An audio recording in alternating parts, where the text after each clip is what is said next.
I've been a trucker for close to 15 years now. This happened to me in 2017 when I was driving an overnight haul through the Mojave Desert in California, headed for a destination in Arizona. I think I was delivering appliances, but I don't really remember. It was pitch black darkness in every direction, and the headlights on my semi were really dim at the time. I'd been putting off getting them fixed forever. Usually I couldn't tell the difference, but since there were basically no other cars on the road, it was much more obvious. I remember having to strain my eyes every few minutes just to make out the road ahead. That could have been a horror story in itself. I debated pulling over and waiting for sunrise, but I didn't want to waste time. I desperately needed the money, so I kept driving, even though it wasn't fully safe. I figured since it was basically a straight shot, it would be okay. About an hour before sunrise, I saw something approaching fast in the distance. Worried about hitting an animal, I slammed on the brakes and my truck screeched to a stop. That's when I realized what was in front of me, a car with its hazard lights on. The weird thing was, it was parked dead center on the double yellow lines. What was even stranger was that the passenger door was wide open. My truck stopped maybe a foot before hitting it. Not to toot my own horn, but I'm a pretty fearless guy. I know my way around a bar fight, so I wasn't really scared when I saw the car, just curious. I thought maybe someone needed a jump or something, so I reversed my semi and pulled over. I considered throwing some flares down, but decided against it since I hadn't seen a single other car on the road all night. I got out of my truck and made my way over. It was a warm, still night. I remember thinking how strange it was that there was almost no wind. It was also eerily quiet. The faint click of the hazards was the only sound in what felt like the entire desert. As I got closer, I saw that it was a new-looking red Ford Fusion. I approached cautiously. The passenger door was still wide open. I walked around the car and stopped in my tracks. It was completely empty. I made sure of it too, checking the back seat and anywhere someone might be laying down. There was literally no one inside. All of a sudden, I wasn't so sure about this situation anymore. I had expected someone to need help, maybe even someone who had just taken a nap in a really dumb spot. But this was something else. I cast a few glances over my shoulder, feeling a lot more uneasy now. I kept whipping my head around, looking in every direction. I felt like someone was about to charge at me from the darkness. The problem was, it was so dark that I couldn't see far beyond what my truck's headlights illuminated. It was unsettling. I waited a while longer, debating whether I should just get back in my truck and forget this whole thing. Someone was out there, somewhere. Against my better judgment, I decided to keep investigating. I looked inside the car, but everything seemed completely normal. The key was even in the ignition, though the engine was off. I got back out and moved toward the trunk. Might as well have a look, I figured. I tried to open it, but it wouldn't budge. Locked. I grabbed the key from the ignition and unlocked the trunk, but it still wouldn't open. It was jammed from the inside somehow.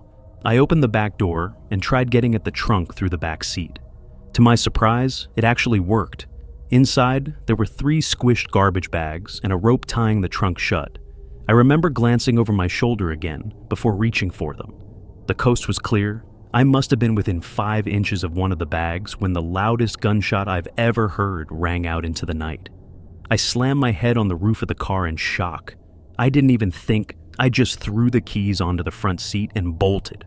As I scrambled into my semi, I heard a grungy voice yelling in the distance. He kept yelling, "Hey! Hey!" and his voice was getting closer.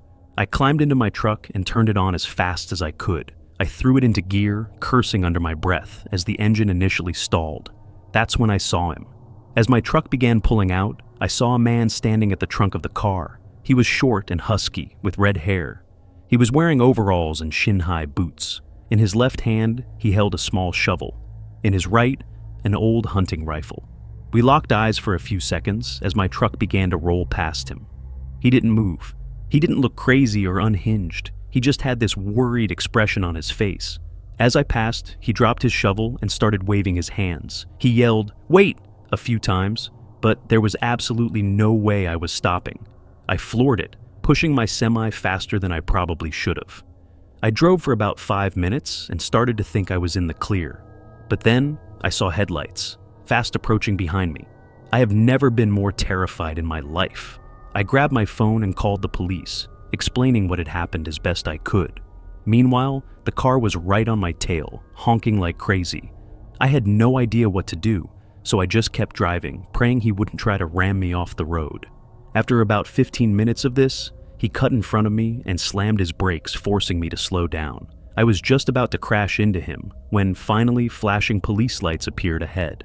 The Ford veered off to the right, speeding into the desert and disappearing into the night. I pulled over and waited for the officer to arrive. When he did, I frantically explained everything, but instead of chasing the guy down, he decided to just take a report. I told him twice that he might still be able to catch up if he left right then, but he just told me not to worry and that they'd do a thorough search once backup arrived. He sent me on my way. They never called with an update. None of my trucking buddies have a story this crazy, and I've told it more times than I can count. I know what you're probably thinking. That guy was burying bodies. But that doesn't explain why he had such a small shovel or why he tried so hard to stop me. The bags in the trunk were also too small for that. Some of my buddies think he might have done some dismembering. For my own sanity, I like to believe he was burying something else. Maybe a diseased dog or some dangerous snakes. I really have no idea. Either way, I've never felt totally comfortable driving through deserts at night since that experience. I'm sure you've seen some of the more modern videos online where truckers document their daily routines and share tips with each other. Maybe you haven't, but being on the younger side of this industry, every time I open TikTok or YouTube Shorts, that's all I see. I won't get into the details, but I had to drop out of a pretty prestigious university for personal reasons. People always tell me I could have been more than a trucker. Honestly though, it's not a bad gig. I've been making deliveries for over 2 years now. The most strenuous part of the job is the long hours, and you can never truly gauge how isolation will affect you until you experience it firsthand. My only advice? Make peace with whatever demons might be lurking in your subconscious, because they'll eat at your brain in the lonely hours. That's what happened to me. This took place 3 months after getting hired by my first company. I was as new to the trade as one could get. I had a delivery route from southern New Jersey to Lafayette, Indiana, a 12-hour drive. 12 hours behind the wheel might not seem crazy, but I had just finished an 8-hour trip before that, which should put things into perspective. I wanted to get the deliveries done as quickly as possible, so I chose to drive through the night. If all went well, I'd reach Lafayette just before 3 a.m. Things were going smoothly. The road was practically empty, which allowed me to push the semi a little faster than usual. Around halfway through the trip, I reached down at the center console to grab a Red Bull, only to realize I was out. Of course, I had forgotten to restock after my last delivery. Frustrated, I slapped the dashboard and groaned, knowing I'd have to make a stop. There's nothing I hate more than stopping mid-drive. Maybe it's just me, but I always feel exponentially more tired when my vehicle is idle, even for a few seconds.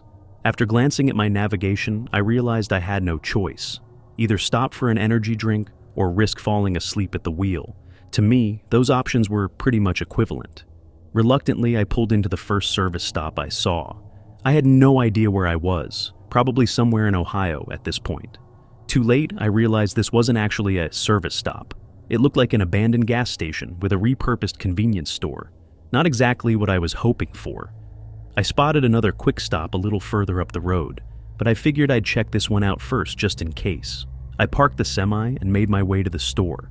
To be honest, I expected one of two things. Either the place would be open or the door would be locked. You can imagine my surprise when the door swung open into a pitch-black interior. I stepped inside, glancing around, hoping I'd get lucky and find a leftover drink or snack. Just as I was about to leave, my eyes adjusted to the darkness, and I noticed a faint glow coming from the back of the store. Curiosity got the best of me, and I slowly made my way toward it. The glow was coming from a small back room. I pushed the door open cautiously and, to my surprise, found a refrigerator plugged into the wall. Relieved, I hurried over and yanked the door open, only to find it completely empty. Not just empty, the entire appliance had been gutted. The shelves were missing, and there was nothing inside. As I closed the fridge, I was almost certain I heard a clatter from the main room, like something had fallen to the floor. I froze. Had I imagined it? I stayed still for a solid 10 seconds before carefully walking back into the store. I looked around, nothing.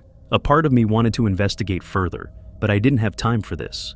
I left quickly and jogged to the other shop. Thankfully, it was open. After buying my drink, I hurried back to my truck, feeling an uneasy weight in my gut. Something about that stop felt wrong. I needed to get back on the road immediately. Just before pulling onto the highway, I took one last glance at the abandoned store, and that's when I noticed it. The door was now open. I was 100% sure I had closed it behind me, but it wasn't my problem to figure out. I shook off the unease, started the engine, and merged back onto the highway. The caffeine kicked in quickly, shaking me out of my drowsy haze, but my mind kept replaying the strange encounter. Sure, squatters in an abandoned building weren't the strangest thing in the world, but that fridge? That empty glowing fridge? I couldn't explain it, no matter how I tried. Then I noticed something in my rearview mirror, the curtain behind my seat. It was moving. Sweat dripped down my forehead as I watched it shift ever so slightly, despite the fact that I had no air conditioning running. Someone was in my truck. I didn't have a weapon on me. My only option was to stay calm. Discreetly, I punched in the location of the nearest police station on my GPS. The 20-minute drive there was the most tense, horrifying ride of my life. I kept imagining someone lunging at me from behind, grabbing the wheel, crashing the truck. Finally, I reached the station. I pulled the semi as close as possible, threw it into park, and bolted inside. Within moments, my truck was surrounded by officers. What they found inside will stay with me forever. 3 people, 2 men and 1 woman. Homeless looking, wrapped in filthy blankets. One of the men was armed with 2 switchblades. The cops pulled them out, cuffing them on the spot. None of them said a word. They just stared at me, expressionless, unmoving, like they were burning my face into their memory. I have no idea what they wanted, and I don't think I ever will. My name is Kevin. I've been a trucker for various companies for the better part of 15 years now. Things have become pretty routine at this point. Pick up the goods and materials, verify them for accuracy, and deliver them as instructed. We're not paid by the hour, so efficiency is the most important thing in this line of work. For someone like me who's been doing this forever, I like to think I can outwork all these young guns snapping up these jobs. This isn't always great though. Usually I push myself to the absolute limit when it comes to functioning on barely any sleep. 4 years ago, I was working for a warehouse based in North Dakota. For anyone who doesn't know, North Dakota is one of the flattest states, which makes trucking a little easier. This also meant that skipping out on a few hours of sleep could mean the difference between employment and getting the sack. It was a chilly Tuesday morning in May. The beginning of the week meant that more loads needed to be shipped, which meant more work for me. I wanted to knock it all out in one shot, so I traced my route into Montana accordingly, planning on not stopping even once to sleep. I hit the road a few hours after lunch, expecting to reach my destination very early the next morning. I pushed the semi as much as possible, maybe a couple over the speed limit. It was getting late, and I remember rubbing the crust from my eyelids as the clock ticked past midnight.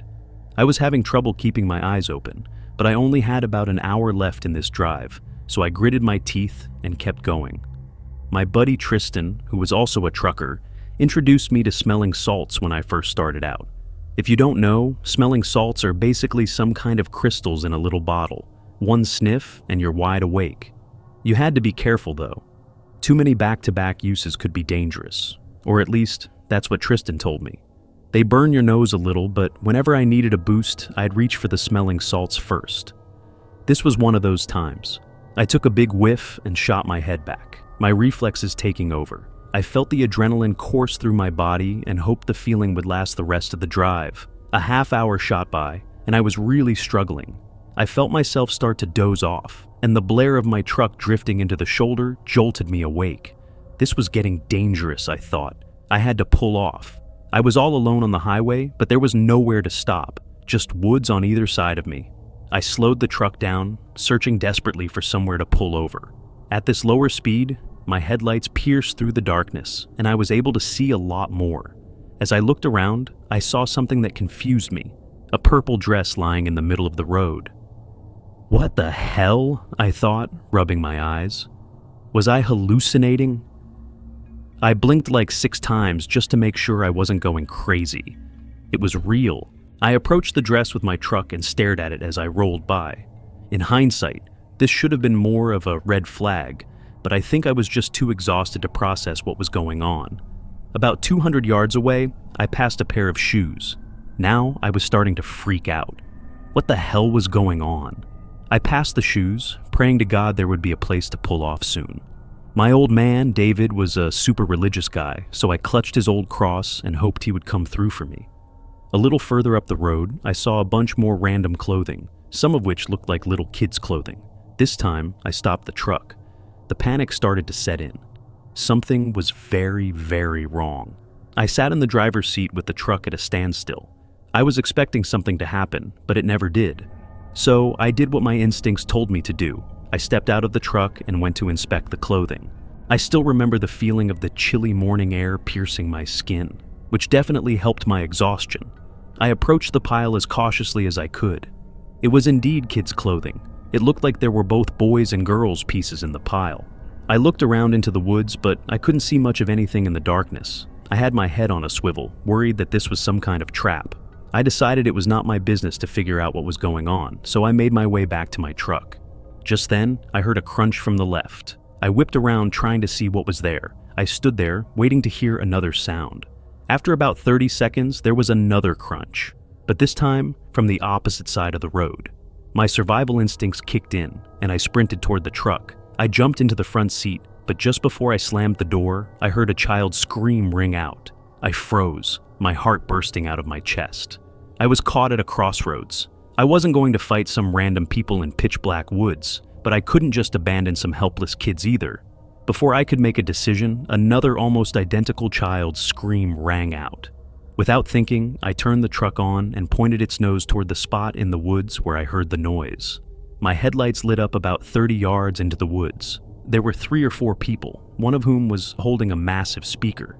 They ducked behind a couple of trees as my truck lit them up, but I had exposed them for just enough time to make out what they were doing.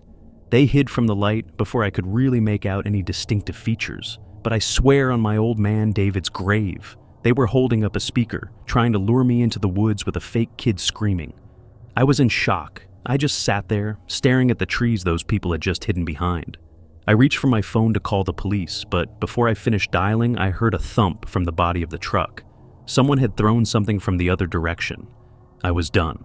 I turned back to face the road and slammed on the gas. As I sped off, I could make out a person on the other side of the road. He shouted something I couldn't understand before launching something at the truck that cracked the glass of my passenger side window. I drove the final hour in silence.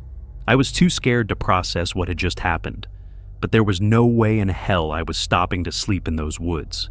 I completed my delivery and then knocked out. I must have slept for 10 hours straight. When I woke up, the first thing I did was call the police, who told me they'd investigate those woods and give me any updates. I then thought about the whole thing and how stupid I was to get out of my truck. I should have just minded my own business, but the thought of some kids being kidnapped or worse was just too much for me to ignore. To this day, I still have no idea what those people were trying to do. I don't know why they didn't just rush me when they had the chance, or what they were planning to do to me if I ran out into the woods after the fake screams. In all my years of being a trucker, nothing has ever come close to being as strange or downright terrifying as this experience.